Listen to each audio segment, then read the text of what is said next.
እኔ ኦርቶዶክስ ሳሎን በመኪና ተጭኖ ወደ ቤተክርስቲያን የሚገባ ምግብ አይቼ ተከትዬ ቤተክርስቲያን ገብቼዋለሁ። 2 ቀን አደርኩኝ ምግብ ሳልበላ። ጃቴ ኪዳነ ምህረት ቃሊቲ አካባቢ ነው።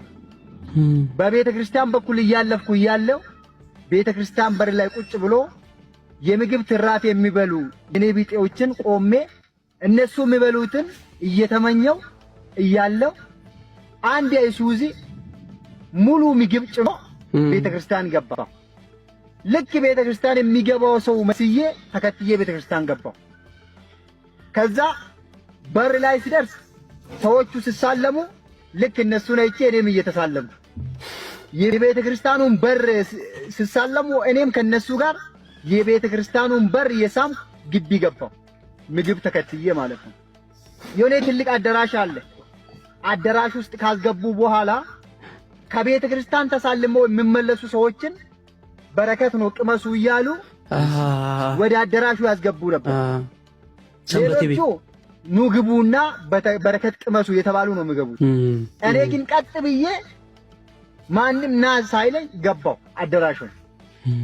ልክ ሲገባ ምግቡ ጠረጴዛ ላይ ተደርድሯል። ቢፌ ነው። ማንም ሰው ሲመጣ አንድ ቁርጥ ያነሳል።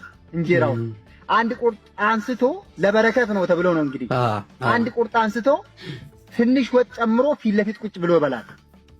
እኔ ግን 4 ቁርጥ አነሳው ሳይሆን ጫንኩኝ ሳይኑ ላይ 4 ቁርጥ አነሳው። ወጡንም ጨመርኩበት። እጄ ላይ ሳየው ተከምሯል።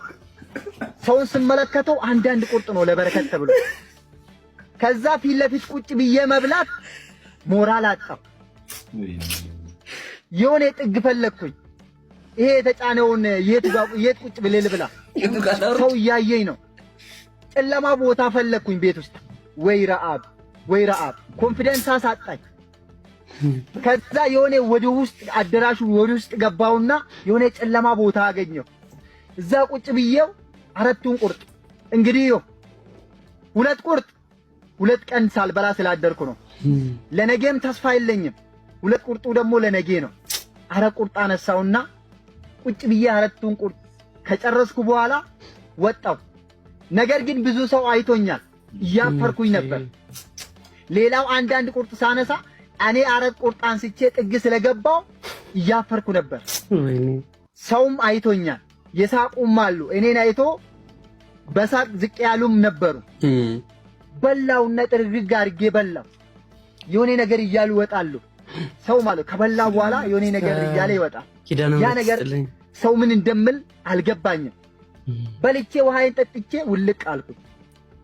ይገርማችኋል እስከ ዛሬ ድረስ በጃቴ ኪዳነ ምህረት ሳልፍ ማለት ነው ኦርቶዶክስ አይደለሁም። በዛ ሳልፍ ግን አንገቴን ዝቅ አደርጋለሁ ቤተክርስቲያኑ ጋር ስደርስ ያ ነገር ይሰማኛል። አሁን ግን አልፏል። ያኔ በቃ ቀጣይ ለነገም ማለት ነው በንጋታው ምበላ ነገር ተስፋ ስለሌለኝ ልሞቱላ ይችላሉ ብዬ አስቤያለሁ። ውጭ ነበር ማድረው ምበላ ነገር የለኝም፣ ዘመድ የለኝም። በጣም ተስፋ አስቆራጭ ጊዜ ስለነበረ በቃ ህይወቴን ተመልሼ ያገኛለሁ ብዬ አላሰብኩም ነበር። ያ ጊዜ አለፈ። ሜን ፖይንቱን ልንገራችሁ። ዛሬ በዛ በቤተ ክርስቲያኑ በኩል ሳልፍ ሁሌ ትዝ ስለምለኝ ነው እና አንገቴን ዝቅ አድርጌ ኦርቶዶክስ ሳሎን እየተሳለምኩ አልፏለሁ። እስከ ዛሬ ድረስ መኪና ውስጥ ቁጭ ብዬ በእግሬም በዛ ሴት ትዝ ይለኛል። የማያልፍ ነገር የለም። ነገር ግን የማይለመድ ነገር ቢኖር ረዓብ ነው። ረዓብ አይለመድም። ችግር ይለመዳል። የፈለግከውን ነገር መልመድ ትችላለህ። ረዓብ ግን አይለመድም። የወሰደኝን ያቆመኝን ቦታ ስለማውቅ ነው። ጃቴ ኪዳነ ምህረት በዛ ሳልፍ እስከ ዛሬ ይሰማኛል። አንገቴን ዝቅ አድርጌ ተሳልሜ አልፈዋለሁ።